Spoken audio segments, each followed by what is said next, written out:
আমরা আসলে অনেক নিগৃহীত নিপীড়িত অনেক বঞ্চনার শিকার।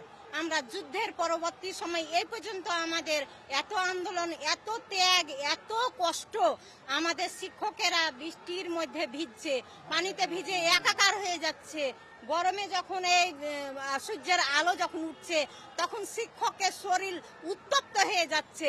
সেই উত্তপ্ত মঞ্চে শিক্ষকেরা আবার রাত্রি যাপন করছে মশার কামড় খেয়ে, ধুলা বালি, খাওয়া নাই, দাওয়া নাই, পানি খাওয়া নাই, তাদের গোসল নাই, বিশ্রাম নাই, কিছু নাই। শুধুমাত্র তারা বেশি দাবি করে না, আমরা বেশি কিছু দাবি করছি না, আমরা মাত্র 20% বাসা ভাড়া চাই।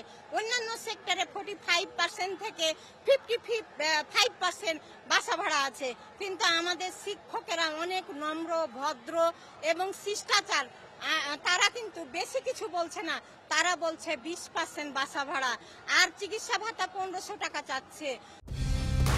কালার এক্সপার্ট, জর্জ স্যাপ এবং মাইল্ড অন হ্যান্ডস টেকনোলজি সমৃদ্ধ অরিক্স ক্রিস্টাল ওয়াশ আপনার লন্ড্রি এক্সপার্ট।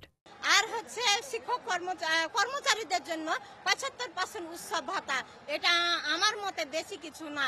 তারা যখন দেওয়ালে যখন তাদের পিঠ ফেটে গেছে তখন তারা এখানে দলে দলে আসতেছে।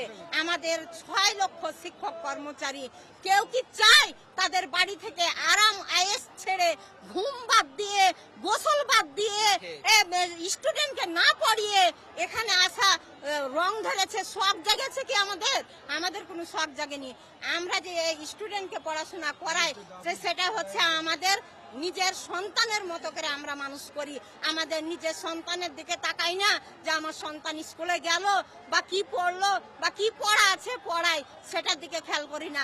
আমরা শ্রেণী কক্ষে যাই এবং কিভাবে আমরা পড়াই আদায় করিয়ে নিব সে চেষ্টা করি।